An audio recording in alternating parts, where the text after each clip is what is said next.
A very good evening to all my dear students. Welcome to my YouTube channel. बेटा, आज हम रामायण की जो कहानी है उसका आज हम 7वां भाग करेंगे। तो अब तक हमने जो रामायण की कथा है उसमें भगवान श्री राम और माता सीता के जीवन के अद्भुत और जो प्रेरणादायक प्रसंग है उसको सुना। राम के वनवास, रावण वध, माता सीता के अयोध्या लौटने तक की कहानी हमने पूरी की है। परंतु अयोध्या लौटने के बाद भी भगवान श्री राम और माता सीता के जीवन में कठिन परिस्थितियां आईं। आज का जो ये 7वां भाग है कहानी का, इसमें हम सुनेंगे कि किस प्रकार एक धोबी द्वारा कही गई अपमानजनक टिप्पणी ने भगवान राम के निर्णय को प्रभावित किया, जिसके फलस्वरूप भगवान श्री राम ने माता सीता का त्याग किया और माता सीता को वाल्मीकि आश्रम में निवास करना पड़ा, जहाँ पे लव कुश का जन्म हुआ और फिर अश्वमेध यज्ञ के दौरान लव कुश और भगवान राम की सेना के बीच युद्ध हुआ। इसके साथ लव कुश का भगवान राम से मिलन और ये कथा का संक्षेप है। अब हम रामायण की जो ये मार्मिक और प्रेरणादायक कहानी है इसका आरंभ विस्तार से करते हैं, तो ध्यान से सुनिएगा। राज तिलक होने के कुछ समय पश्चात भगवान राम ने एक कुशल राजा की भांति अयोध्या में जगह जगह गुप्तचर तैनात कर दिए। गुप्तचर वो होते थे जो नगर में घूमते थे वेश बदल के और पता लगाते थे कि मतलब लोगों में क्या बातचीत हो रही है, उनकी क्या समस्या है, उसकी सूचना वो भगवान राम को दिया करते थे। तो ऐसी व्यवस्था राजा राम ने अयोध्या में की थी। गुप्तचरों का काम अयोध्या की जनता के द्वारा राजा के कार्यों की आलोचना तथा प्रशंसा की जानकारी उन तक पहुंचानी थी। अयोध्या में कुछ लोग राम की वीरता की प्रशंसा करते थे, तो कुछ लोग सीता के सतीत्व के बारे में अभद्र टिप्पणियां करते थे कि रावण ने सीता को अपवित्र कर दिया होगा। राम सीता की पवित्रता के बारे में एकदम आश्वस्त थे, मगर कुछ लोगों के द्वारा की जा रही जो भद्दी टिप्पणी थी की जानकारी ने एकाएक उन्हें क्षुब्ध कर दिया। एक दिन राम को एक धोबी के द्वारा उनकी धर्मपत्नी सीता के बारे में कही गई एक अपमानजनक टिप्पणी की जानकारी दी गई। दरअसल एक रात बाहर बिताने के पश्चात पत्नी के घर लौटने पर धोबी को यह कहते हुए सुना गया था, ओ कुलटा, तुमने पिछली रात कहाँ गुजारी है? अब मैं तुम्हें अपने साथ नहीं रख सकता। जैसे कि सीता के लंबे समय तक रावण के संग रहने के बाद भी राम ने उन्हें अपने साथ में रखना स्वीकार कर लिया। राम को धोबी के द्वारा की गई इस टिप्पणी ने इस कदर व्यथित कर दिया कि वह ऐसी टिप्पणियों से बचने के लिए अब कोई ठोस कदम उठाने के बारे में विचार करने लगे। बहुत सोच विचार करने के पश्चात भगवान राम ने अपने भाइयों अनुज को राज दरबार में बुलाया और अपने विचार उन पर व्यक्त करते हुए अत्यंत धीमी आवाज़ में कहना शुरू किया। भाइयों, मेरे जीवन में अब तुम ही लोग सब कुछ हो। तुम प्रजा के भी शुभचिंतक हो, इसलिए मैं अपनी परेशानी तुम्हें सुनाता हूँ। मैं तुम्हारी भाभी सीता को एक पतिव्रता स्त्री मानता हूँ, लेकिन अयोध्या के कुछ लोग उनके बारे में मुझसे भिन्न विचार रखते हैं।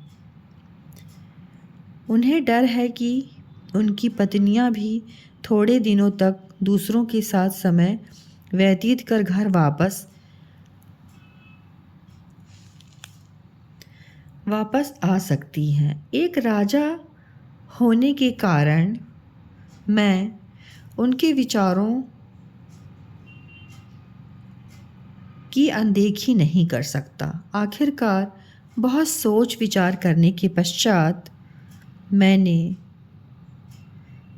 सीता को अयोध्या से निर्वासित करने का फैसला किया है।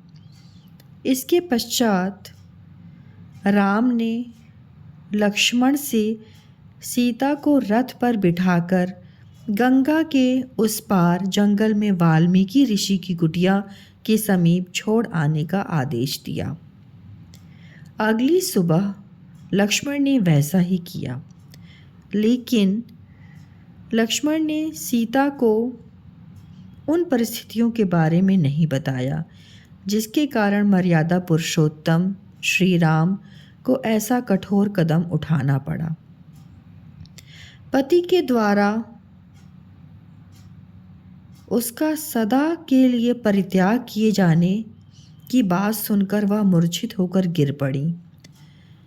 जब सीता को होश आया तो उसने लक्ष्मण से कहा, मेरा जन्म ही कष्ट सहन करने के लिए हुआ है, लेकिन मैंने क्या पाप किया है? ऐसा राम इसलिए कर रहे हैं क्योंकि अयोध्या की प्रजा उनके ऊपर किसी प्रकार का लांछन नहीं लगा सके। उनका दिया हुआ यह आदेश मेरे लिए प्राणों से भी बढ़कर है। लक्ष्मण, तुम वैसा ही करो जैसा करने का आदेश तुम्हें प्राप्त हुआ है। भगवान तुम्हें दीर्घायु बनाए। सीता के मन की पीड़ा महसूस कर लक्ष्मण ने उन्हें आदर प्रकट किया और उन्हें रथ पर बिठाकर छोड़ने के लिए जंगल की ओर चल पड़े। सीता माँ को राम के द्वारा बताए गए निर्दिष्ट जगह पर छोड़कर लक्ष्मण अयोध्या वापस लौट आए। उधर घनघोर वन में अकेली माँ सीता जोर जोर से विलाप करने लगी। सीता के वाल्मीकि ऋषि के आश्रम के समीप छोड़कर चले जाने के बाद वाल्मीकि ऋषि के छोटे पुत्र की नज़र सबसे पहले सीता के ऊपर पड़ी। उन्होंने सीता को रोते देखकर अपने पिता को तुरंत इसकी सूचना दी। पुत्र से जानकारी मिलने पर वाल्मीकि शीघ्र सीता के समीप पहुंचकर बोले कि वह अपनी अंतर्दृष्टि से उनके राज परिवार और उनकी पवित्रता के बारे में अच्छी तरह जानते हैं। वे सीता को निसंकोच अपने आश्रम में ले आए। वाल्मीकि ऋषि ने उन्हें हर तरह से सांत्वना दी और वहाँ रहने वाली औरतों ने भी सीता का हौसला बढ़ाया। आश्रम की उन औरतों का अपने प्रति प्यार और स्नेह देखकर दुखी सीता का मनोबल बढ़ गया। समय पूरा होने पर सीता ने 2 पुत्रों को जन्म दिया। वाल्मीकि ऋषि बालकों के जन्म पर बहुत खुश हुए और उन दोनों बालकों का नाम लव और कुश रखा। माँ सीता के लाड़ प्यार में दोनों पुत्र पलने लगे। दोनों वाल्मीकि ऋषि को बहुत सम्मान देते और उनकी आज्ञा का सदैव पालन करते थे। जैसे जैसे बालक बड़े होने लगे, वाल्मीकि ऋषि उन्हें शिक्षा तथा धनुर्विद्या में प्रवीण करने लगे। उन दिनों वाल्मीकि रामायण की रचना करने में व्यस्त थे। उन्होंने लव और कुश को राम सीता की पूरी कहानी गीतों में गाना सिखाया। अयोध्या के राजा राम ने अश्वमेध यज्ञ करने का फैसला किया। बड़े बड़े राजा अश्वमेध यज्ञ का आयोजन अन्य राजाओं के बीच अपनी श्रेष्ठता सिद्ध करने, दूसरे प्रदेशों पर विजय प्राप्त करने तथा विरोधी राजाओं को जीतने के लिए करते थे।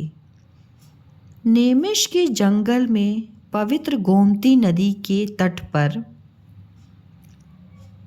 इस यज्ञ का आयोजन करने की सारी तैयारी पूरी कर ली गई। सभी दिशाओं के राजाओं को इस यज्ञ में भाग लेने का निमंत्रण भेजा गया। इस अवसर पर बड़े बड़े देशों के राजा भाग लेने वहाँ पधारे। सभी राजा राम के प्रति अपनी आदर, श्रद्धा और निष्ठा भाव प्रकट करने के लिए महंगे उपहारों को अपने साथ लाए थे।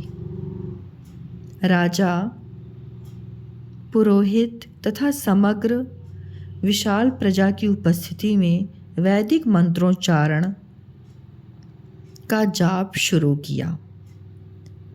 यज्ञ समाप्त होने के पश्चात खाने पीने, कपड़े तथा जीवन की दूसरी ज़रूरतों की वस्तुओं के दान के पश्चात प्रजा के बीच बड़ी संख्या में सोने, चांदी और बहुमूल्य वस्तुएं भी बांटे गए। अश्वमेध यज्ञ में भाग लेने आए सभी लोगों ने यज्ञ की भव्यता की प्रशंसा करते हुए कहा कि आज से पहले उन्होंने अश्वमेध यज्ञ का इतना भव्य आयोजन नहीं देखा था। यज्ञ के पूर्ण होने पर एक सफ़ेद घोड़ा हवन कुंड के समीप लाया गया। इसे अच्छी तरह से सजाने के पश्चात राम ने इसके ललाट पर तिलक लगा दिया। एक पट्टिका इसके गर्दन पर लटका दी गई, जिसके ऊपर लिखा था, यह अश्व कौशल नरेश रामचंद्र का है। जो कोई इस अश्व को रास्ते में रोकेगा उसे राजा के सैनिकों से युद्ध करना पड़ेगा। जो इसके नियम को स्वीकार करेगा उसे राजा के द्वारा निर्धारित कर देना पड़ेगा। सफ़ेद अश्व यानी घोड़ा के साथ अस्त्रों से परिपूर्ण एक सेना अश्व के पीछे यानी घोड़े के पीछे भेजी गई, जिसका नेतृत्व राम के अनुज भ्राता यानी उनके छोटे भाई शत्रुघ्न कर रहे थे। सफ़ेद घोड़े के पीछे सेना आगे बढ़ती गई। रास्ते में पड़ने वाले सभी राजाओं ने शत्रुघ्न के आगे सिर झुकाते हुए राम की अधीनता को स्वीकार कर लिया। सभी ने उन्हें सहर्ष कर देना स्वीकार किया। कुछ दिनों के पश्चात यज्ञ का यह घोड़ा जंगल के निकट उस जगह से गुजरने लगा जहाँ वाल्मीकि ऋषि की कुटिया स्थित थी। आश्रम के निकट खेल रहे लव और कुश की दृष्टि जब इस सफ़ेद और सुंदर घोड़े के ऊपर पड़ी तो उनकी जो घोड़े की सुंदरता थी उसने लव कुश का मन मोह लिया और मोहित होकर इसकी सुंदरता से मोहित होकर इसे पकड़ा और एक वृक्ष की जड़ से बांध दिया। उन्होंने अश्व के गर्दन से लटकती पट्टिका पर लिखी राजा की उद्घोषणा पढ़ी और उसके मालिक के आने का इंतजार करने लगे। कुछ ही देर बाद सैनिक अश्वमेध यज्ञ के अश्व की खोज करते हुए वहां पहुंच गए। उन्होंने घोड़े को एक वृक्ष से बंधा हुआ देखा तथा दो एकांतवासी सन्यासी बालकों को घोड़े की रक्षा करते देखकर वह आश्चर्यचकित रह गए। सैनिकों ने दोनों बालकों से अश्वमेध यज्ञ के अश्व को छोड़ देने के लिए कहा, लेकिन दोनों बालकों ने घोड़े को छोड़ने से इनकार कर दिया। सैनिकों ने दोनों के ऊपर बाणों की वर्षा कर दी, मगर दोनों सन्यासी कुमारों ने बड़ी बहादुरी से सैनिकों का सामना किया और कुछ सैनिकों को मूर्छित कर दिया। यह देखकर सैनिक वहां से भाग खड़े हुए। शत्रुघ्न के निकट पहुंचकर सैनिकों ने उन्हें सारी घटना के बारे में बताया। सारी बात जानकर शत्रुघ्न उस जगह पहुंचे जहां अश्वमेध यज्ञ का अश्व बंधा हुआ था। शत्रुघ्न ने दोनों बालकों को अश्व यानी घोड़े के प्रयोजन के बारे में समझाकर उनसे घोड़े को छोड़ देने के लिए कहा, लेकिन वे इसके लिए तैयार नहीं हुए और युद्ध करने के लिए तैयार हो गए। लव और कुश उनके ऊपर बाणों की वर्षा करने लगे और उनके रथ को तहस नहस कर दिया। यह देखकर शत्रुघ्न का क्रोध और बढ़ गया। उन्होंने सैनिकों को दोनों सन्यासी कुमारों को पकड़ने और घोड़े को अपने अधिकार में लेने का आदेश दिया, लेकिन लव और कुश ने सभी सैनिकों को परास्त कर दिया। बाकी सैनिक भयभीत होकर भाग खड़े हुए। इनसे शत्रुघ्न को क्रोधित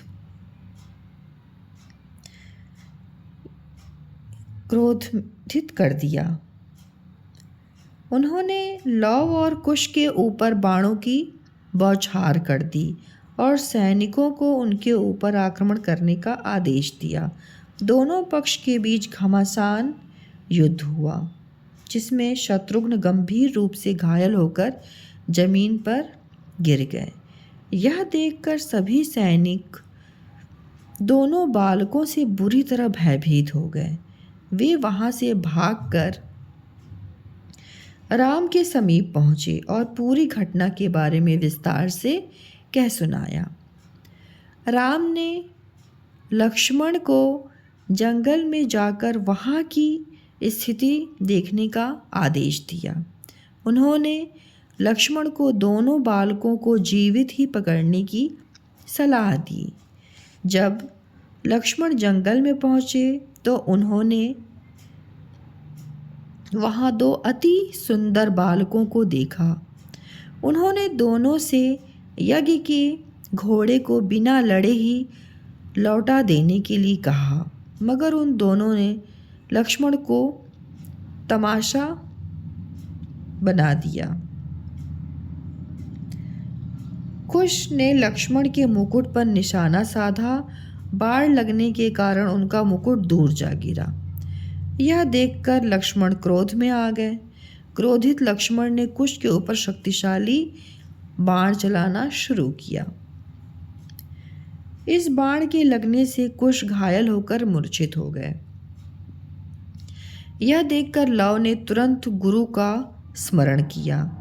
गुरु की कृपा से कुश को तुरंत होश आ गया। होश में आने के बाद कुश ने पुनः लक्ष्मण से युद्ध करना शुरू कर दिया। दोनों बालक बड़ी वीरता के साथ लक्ष्मण से युद्ध कर रहे थे। इसके पश्चात लव ने लक्ष्मण के ऊपर निशाना साधकर एक अदृश्य बाण छोड़ा, जिसके लगते ही लक्ष्मण मूर्छित होकर रथ से नीचे गिर पड़े। जब राम ने दोनों सुंदर बालकों को पहली बार देखा तो उनकी सुंदरता को देखकर वे सम्मोहित हो गए। उन्होंने दोनों बालकों के अद्भुत साहस की प्रशंसा की और उनके माता पिता के बारे में पूछा। लव कुश ने उन्हें अपनी माता और वाल्मीकि ऋषि के बारे में सब कुछ कह सुनाया, लेकिन पिता के बारे में किसी तरह की जानकारी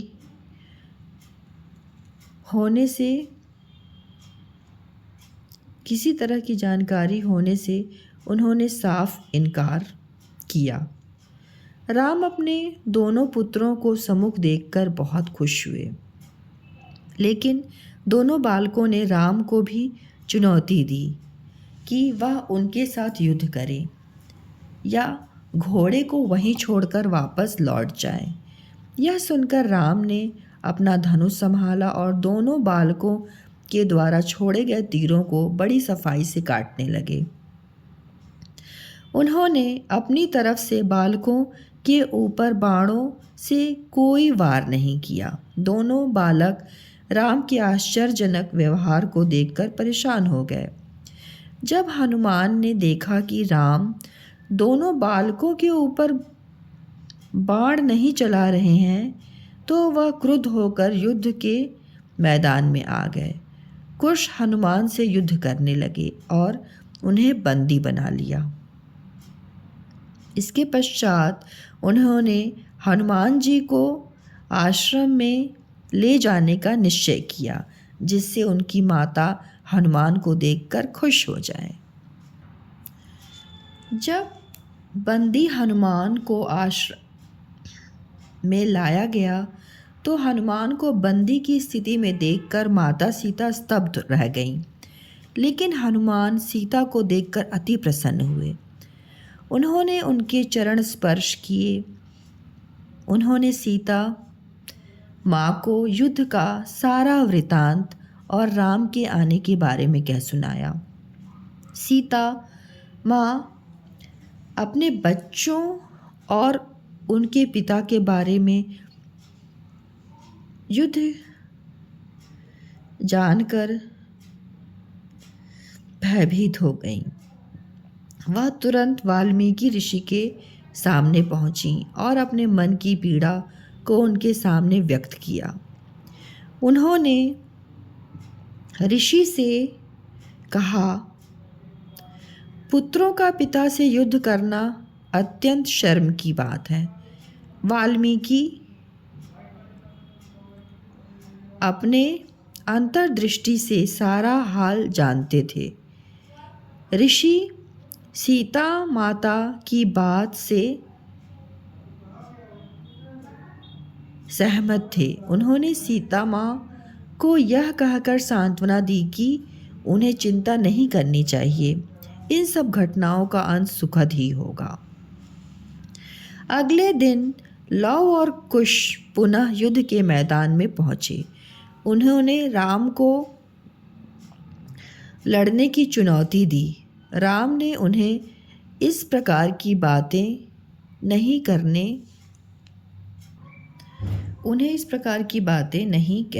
कहने और अश्व का घोड़ा छोड़ देने के लिए कहा, परंतु बालक नहीं माने। उन्होंने राम के ऊपर बाणों का प्रहार शुरू कर दिया। जब राम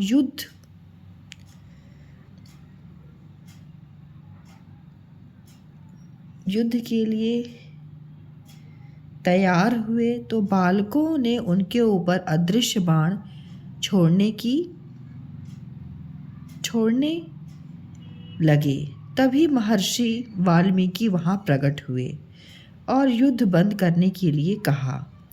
महान ऋषि को सामने देखकर राम ने वाण नहीं चलाया और उनके चरणों पर झुक गए।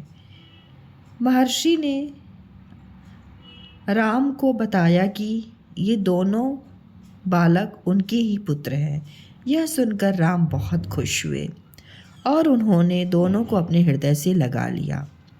इसी बीच सीता भी वहाँ आ गई।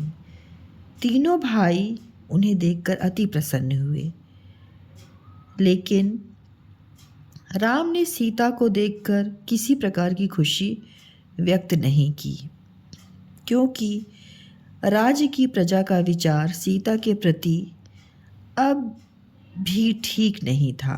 सीता को राम का यह व्यवहार देखकर दुख हुआ, मगर ऋषि वाल्मीकि ने उन्हें ढाढ़स बंधाया। उन्होंने सीता को दोनों पुत्रों और पति के साथ अयोध्या लौटने के लिए कहा।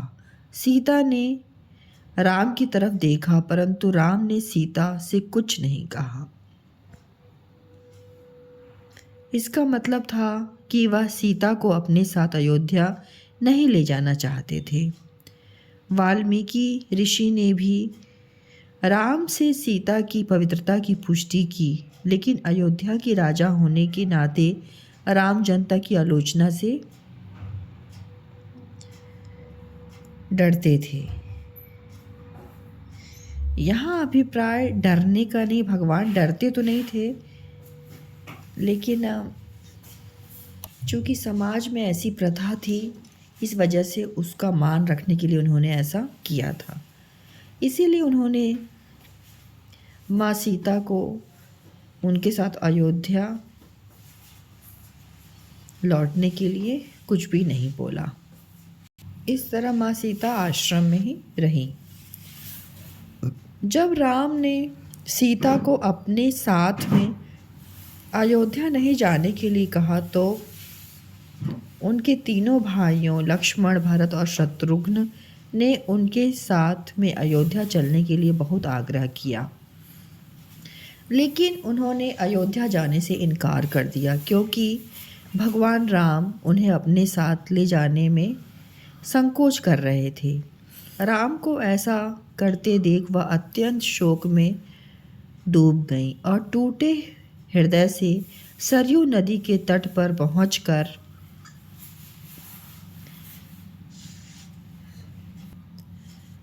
धरती माता से अपने हृदय की पीड़ा का बखान करने लगी। ओ धरती माँ, अगर मैंने मन, वचन और कर्म से राम के सिवा किसी दूसरे पुरुष के बारे में नहीं सोचा, तो आप मुझे इसी समय अपनी गोद में संभाल लीजिए।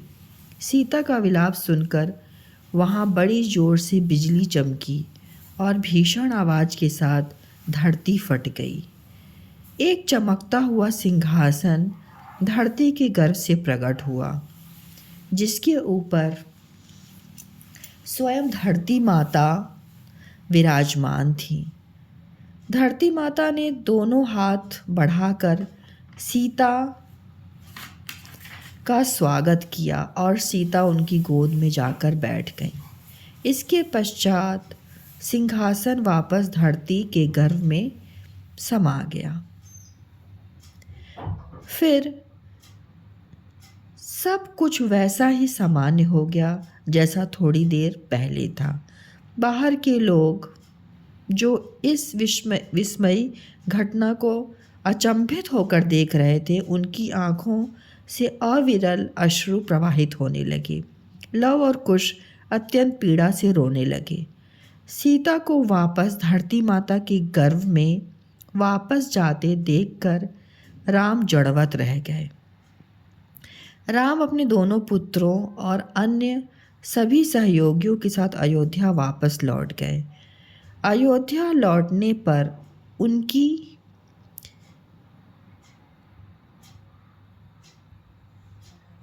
और भाइयों का, लव कुश सभी का स्वागत हुआ।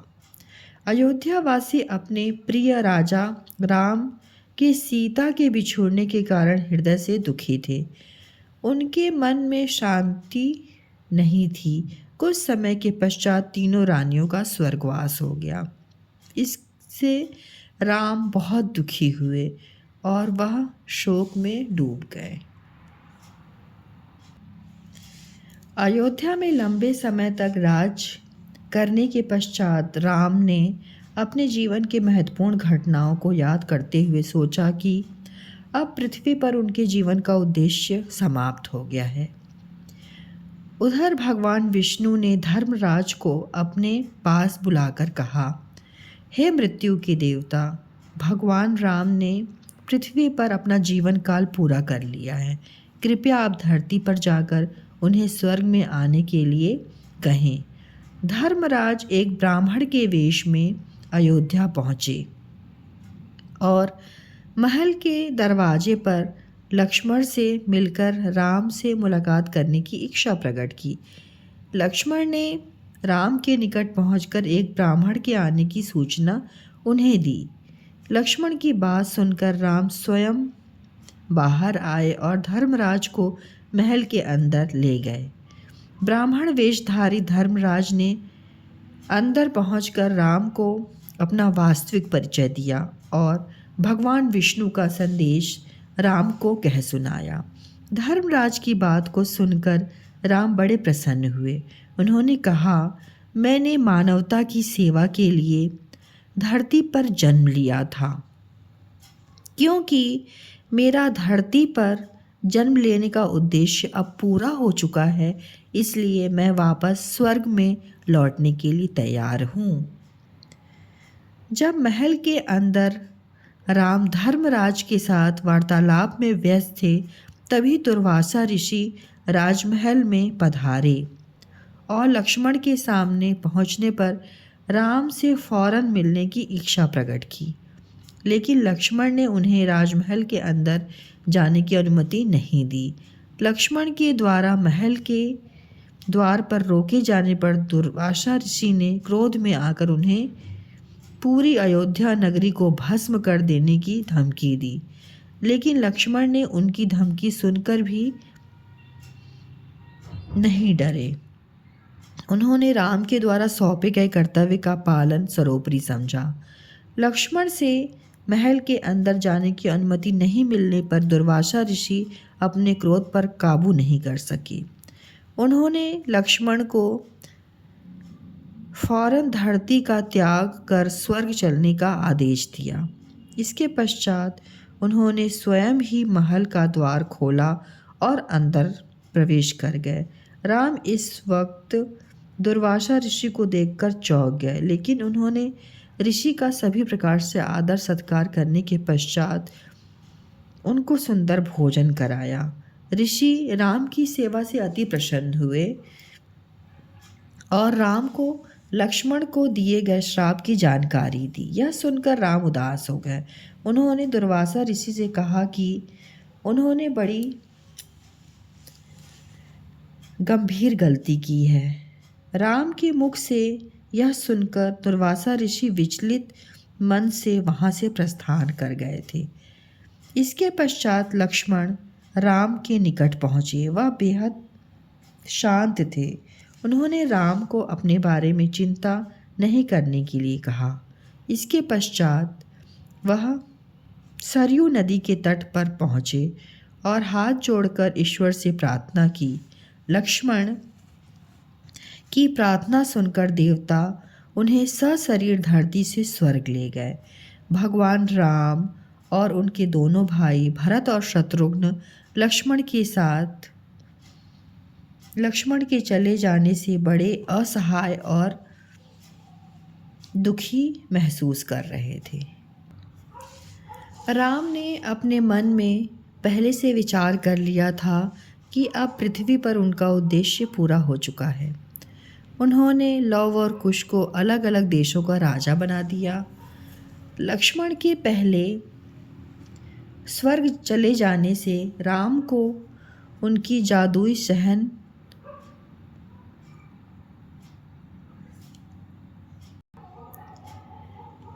जुदाई सहन करना मुश्किल लग रहा था। अब वह भी उसी प्रकार स्वर्ग प्रस्थान करना चाहते थे। स्वर्ग प्रस्थान करने से पहले वह भरत को अयोध्या का राजा घोषित करना चाहते थे, लेकिन भरत उनके साथ ही जाने को इच्छुक थे। राम ने शत्रुघ्न को बुलाया तो वह भी उनके साथ जाने के लिए तैयार हो गए। उनके दृढ़ भक्ति भाव को देखकर राम उन सबको अपने साथ ले जाने के लिए तैयार हो गए। इसके पश्चात वे सभी पवित्र सरयू नदी के जल में प्रवेश कर गए। यह देखकर ब्रह्मा अन्य देवताओं के साथ वहाँ उपस्थित हुए और राम तथा उनके दोनों भाइयों को दैवीय रथ पर बिठाकर स्वर्ग ले गए।